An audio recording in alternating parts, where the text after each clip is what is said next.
All right, guys, what's going on? Welcome in. So in this one, I wanted to really just give my 2 cents on the whole Robert Saleh predicament, right?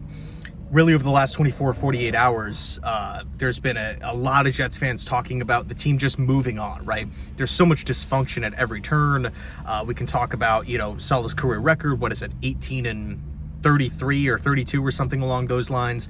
Obviously, last season was a complete disappointment. It just doesn't really feel like there's that light at the end of the tunnel with this staff.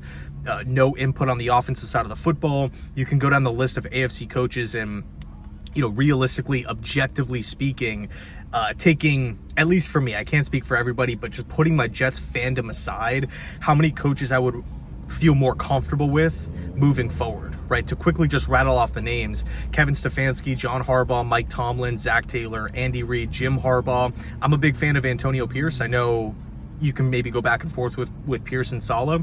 I think Sean Payton is more proven at this point. Sean McDermott, Mike McDaniel. Who else? D'Amico Ryans, Shane Steichen. I think, again, Doug Peterson might be 50-50 as well, much like AP. I think the only two ones that we just have too many question marks with right now, Gerard Mayo of the Patriots and Callahan with the Tennessee Titans. That's just the AFC, right? We didn't talk about Sean McVay and Kyle Shanahan and Kevin O'Connell. We can look at Saleh entering year 4 of the regime. This isn't year 1. This isn't a Jonathan Gannon situation with the Arizona Cardinals, where they're losing games, but they're young, they're rebuilding, they're trying to establish a culture, and they're trying to move in the right direction. 3 years down the road, and we still have so many issues. Offensive line, depth, accountability, leadership, closing games, winning the big game, trying to win the division. It's just it. And now, of course, looking at all of these different things, the article, which we all know what happened with, and of course I'll leave the article link down below in the description box, along with the video kind of breaking down some of the key points, or all of the key points really. It's just such a disappointing time, right? And with so many coaches out there, so many qualified coaches out there, and as much as I want to say Mike Vrabel's the next head coach of the New York Jets, I gotta be honest with you, personally, I just don't think it would be the best idea to move on from Saleh at this point in time. I mean, yes, you can make the argument a lot of the dysfunction would probably leave with Saleh and co, but 2 points. Number one, the article did not really go over the front office failures. It didn't really talk about not making any improvements on the offensive line. It didn't talk about, all of these different free agent acquisitions not working out. Dalvin Cook, McCole Hardman, Tim Boyle, Alan Lazard, right? Randall Cobb. All of these different moves just didn't, Adrian Amos, unfortunately didn't have, a long tenure with the Jets. That he ended up mutually parting ways. The team just outright cut Michael Carter. There's so many weird shortcomings with this Jets front office that were glossed over in this article. So that's number one, because you can make the argument, Saleh can sit there and say, well, hold on a second. If I had better offensive linemen, if I had a capable backup quarterback, a Minshew, a Mariota, whoever it may be, take your pick, Tyrod Taylor, we would have won more football games. Of course I would have played them if I had the talent, but we just simply didn't. So Saleh can say that.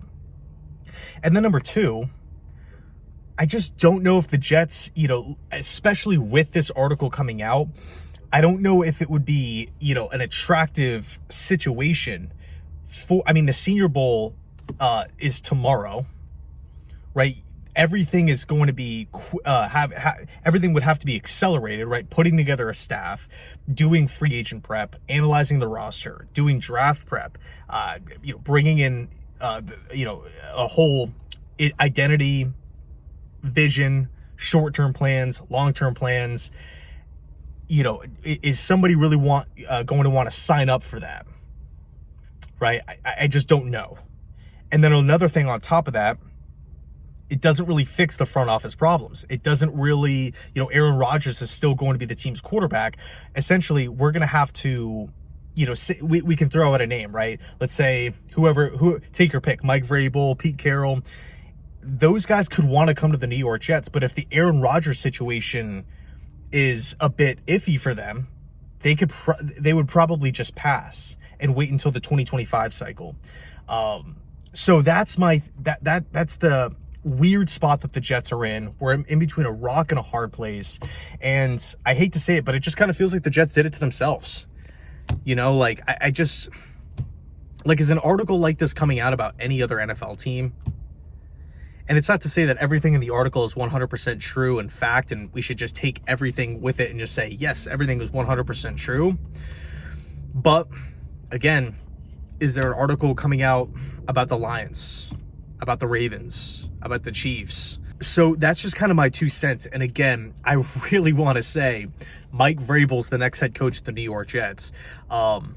But at this point in time, I just don't know if you as an organization, if the Jets right now can pivot off of Saleh, bring in one of these qualified candidates so rapidly here, and then throw down a ton of work, a ton of assignments right off the bat. Like, okay, you got to hit the ground running immediately. You have playoff expectations immediately.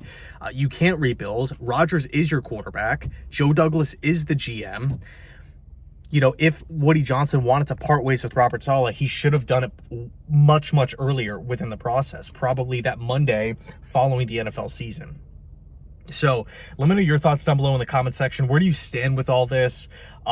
Personally, you know, I think the biggest thing when talking about your head coach of an NFL franchise, you have to envision him hoisting a Lombardi trophy one day.